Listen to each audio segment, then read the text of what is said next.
Selamat malam pemirsa, senang sekali saya Fahmi Andrian bisa hadir kembali bersama Anda di Dialog Arah Angin untuk malam hari ini.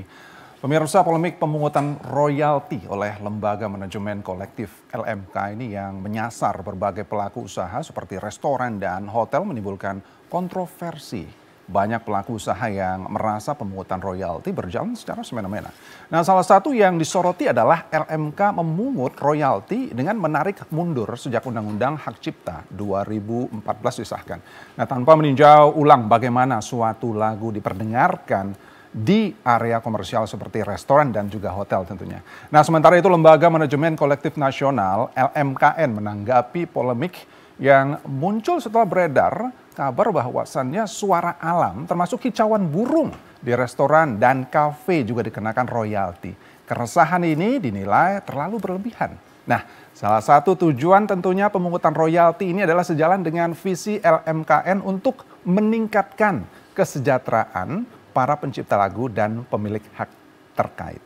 Malam hari ini kita akan membahasnya lebih jauh tentunya bersama narasumber kita yang sudah hadir di studio TVRI. Tentunya di sebelah kiri saya ada Mas Badai Holo selaku pencipta lagu dan juga Sekjen Aksi. Selamat malam Mas Badai. Selamat malam. Salam sehat Mas Badai. Siap, sama-sama. Iya.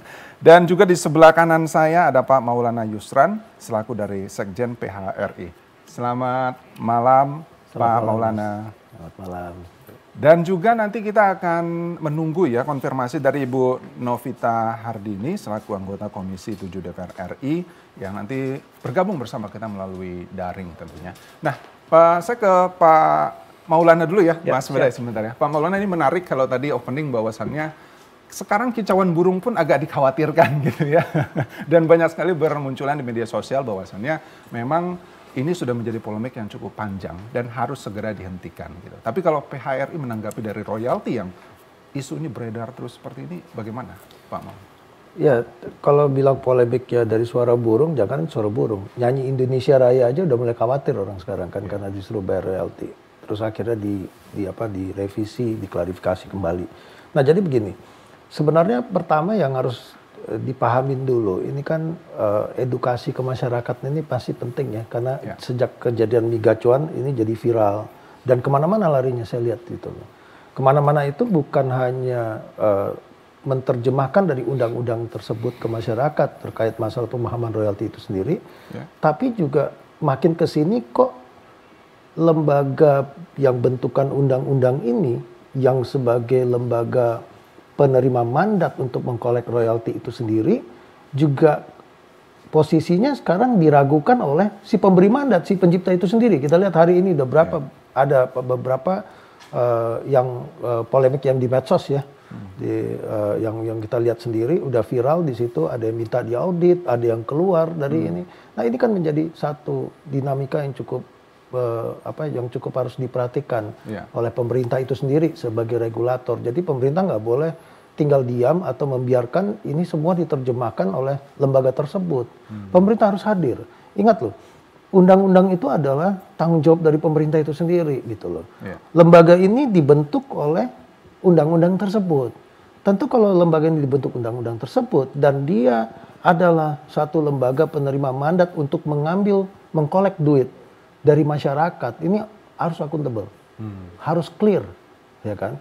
Karena pada saat kami masyarakat atau pelaku usaha membayarkan ini, kita harus yakin dana yang dipungut ini sampai kepada si pemberi mandat tersebut, which is itu adalah si pencipta. Bukan berarti kalau dia nggak dapat mandat, kemudian dia boleh mengkolek dari kita gitu loh, karena duitnya itu kan dana titipan.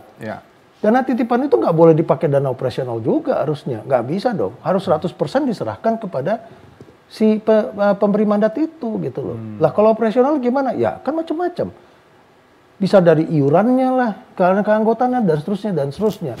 Ini penting untuk transparansi. Karena kami dari pelaku usaha itu juga kita juga belum tentu putar lagu si A. Kita muternya lagu si B aja diulang-ulang itu kaset itu terus itu.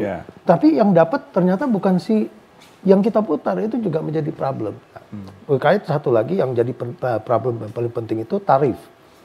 Ini permasalahan kalau tarif itu diterjemahkan oleh lembaga tersebut dengan satu kebijakan yang berbeda-beda.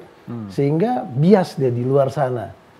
nggak akan pernah transparan dia, kecuali itu digunakan pakai sistem digital yang bisa si pencipta itu menyetel. Misalnya hari ini dia mau lagu dia yang ini dia tidak mau charge, ya kan? Sehingga dia bisa menentukan sendiri si penciptanya itu. Tapi kalau manual, tentu yang akan diberi kuasa ini akan bernegosiasi dengan si pelaku usaha. Tapi penciptanya tahu nggak? Yang jelas kita bisa menjawab bahwa kelihatannya banyak yang nggak tahu nih. Kalau tahu berarti nggak ada polemik di sana kan begitu. Baik Pak Maulana, akuntabilitas dan juga nanti akan kita. Saya tahu bahwasannya kalau ini sudah dari berapa tahun yang lalu juga sudah ada ya. Masalah klasik. Sangat klasik. Tapi sekarang lagi booming-boomingnya nih. Karena ada itu kicauan burung sampai orang-orang sekarang UMKM juga udah kena gitu. Tapi mungkin Mas Bade bisa bercerita dulu tuh seperti apa sih jalannya sebenarnya dari royalti ini sendiri, Mas? Iya, jadi sama kalau kita narik lagi mungkin agak jauh ya, mungkin di tahun 70 gitu ya. Di tahun 70 itu sistem royalti bahkan belum ada pada saat itu. Jadi semuanya mungkin negosiasinya atau kontrak-kontraknya udah persetujuan masing-masing. Ada yang kontrak seumur hidup, lalu albumnya mungkin keluar dibayar flat pay aja di depan, tapi habis itu nggak terima keuntungan. Itu sampai terjadi masih di tahun 90-an masih ada yang begitu. Tetapi ketika ada produk Undang-Undang Hak Cipta tahun 87, lalu ada 92, kemudian sampai nanti di 2014, maka manuver-manuver royalti itu kan semakin banyak. Ya, jadi sebenarnya semakin terintegrasi dengan aturan dan harusnya di 2025 ini setelah 11 tahun Undang-Undang Hak Cipta itu dikeluarkan, harusnya mereka lebih terintegrasi dengan teknologi. Harusnya lebih terintegrasi dengan teknologi. Nanti teknologi. Kita bahas itu, Mas. Kita break sebentar ya. Dan pemirsa, nanti kami akan kembali lagi tentunya dengan pembahasan ini lebih dalam lagi selepas informasi yang satu ini. Jadi tetaplah bersama kami.